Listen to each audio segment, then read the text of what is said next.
இனி விழுகிற ஒவ்வொரு அடியும் மரண அடி. ஸ்டாலினுக்கு வந்த முக்கோண தலைவலி. கூட்டணி அமைக்கும் விஜய், சீமான், இபிஎஸ். ஆளும் கட்சியான திமுகவுக்கு தற்போது முக்கோண தலைவலி ஒன்று ஏற்பட்டு இருக்கு. திமுக எதிர்பார்க்காத தலைவலி அது. கள்ளக்குறிச்சியில விஷ சாராயம் அருந்தி உயிரிழந்தவங்களோட எண்ணிக்கை 59 உயர்ந்திருக்கு. கள்ளக்குறிச்சி மருத்துவக் கல்லூரி மருத்துவமனையில சிகிச்சை பெற்று வந்த சிறுவங்கூரை சேர்ந்த 34 வயது இளைஞர் உயிரிழந்திருக்காரு. விஷ சாராய விவகாரத்துல இதுவரைக்கும் 12 பேரை கைது செஞ்சிருக்காங்க சிபிசிஐடி போலீசார். கள்ளக்குறிச்சி விஷ சாராயம் சம்பவம் தொடர்பா மேலும் 2 பேர் இன்னைக்கு கைது செய்யப்பட்டிருக்காங்க. ஐயாசாமி, தெய்வாரா ஆகியோரை கைது செஞ்சிருக்கு சிபிசிஐடி போலீஸ். சிவக்குமார், கதிரவன் ஆகிய இருவர் கைது செய்யப்பட்டிருக்கிற நிலையில தற்போது மேலும் 2 பேர் கைது செய்யப்பட்டு இருக்காங்க. கள்ளக்குறிச்சி விஷ சாராய உயிரிழப்பு உயர்ந்திருக்கிற நிலையில இதுவரைக்கும் 14 பேர் கைது செய்யப்பட்டு இருக்காங்க. இது போக கல்வராயன் மலையில சிறப்பு அதிரடி படையினர் 2வது நாளா ஆய்வு செஞ்சுக்கிட்டு வர்றாங்க. கள்ளச்சாராய ஊழல்களை கண்டுபிடித்து அழிக்கும் பணிகள் மும்முரமா நடந்துட்டு வருது. சத்தியமங்கலம், பவானி உள்ள முகாம்கள்ல இருந்து கல்வராயன் மலைக்கு விரைஞ்சிருக்காங்க போலீஸ். கள்ளக்குறிச்சி அடுத்த கோமுகி ஆற்றங்கரை நந்தவனம் பகுதியில கள்ளச்சாராயம் தொடர்ந்து விற்பனை செய்யப்பட்டு வந்திருக்கு. இந்த விவகாரம் தான் இத்தனை உயிரிழப்பிற்கும் காரணமா பார்க்கப்படுது.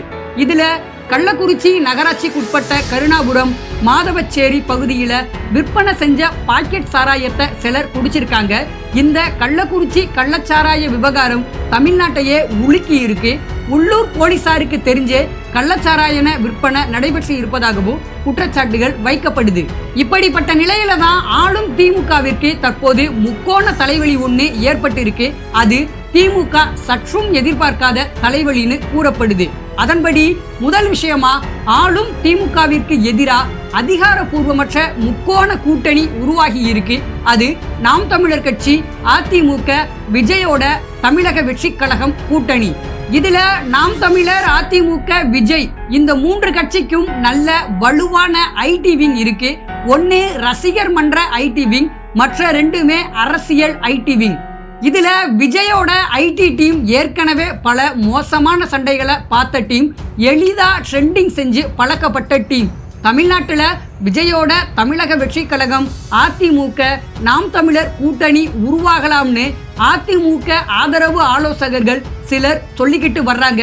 முக்கியமா நாம் தமிழரை கூட்டணிக்கு அழைக்கலாம், இதன் மூலம் திமுக கூட்டணிக்கு பதிலடி கொடுக்கலாம்னு அதிமுக ஆதரவு ஆலோசகர்கள் சிலர் தெரிவிச்சுக்கிட்டு வர்றாங்க. முக்கியமா எடப்பாடி கள்ளக்குறிச்சி கள்ளச்சாராய விவகாரத்துல தன்னை சிறந்த எதிர்கட்சி தலைவரா முன்னிறுத்தி இருக்காரு. சுணங்கி போயிருந்த அதிமுக ஐடி விங்க இது தட்டி எழுப்பி இருக்கு. திமுகவிற்கு 2026 சட்டசபை தேர்தல் கண்டிப்பா ஈஸியா இருக்காதுன்னு எடப்பாடி டஃப் கொடுத்திருக்காரு. அதனால இனி எடுத்து வைக்கிற ஒவ்வொரு அடியும் தீ மிதிக்கிற மாதிரி திமுக கவனமா எடுத்து வைக்கணும்னு சொல்லப்படுது.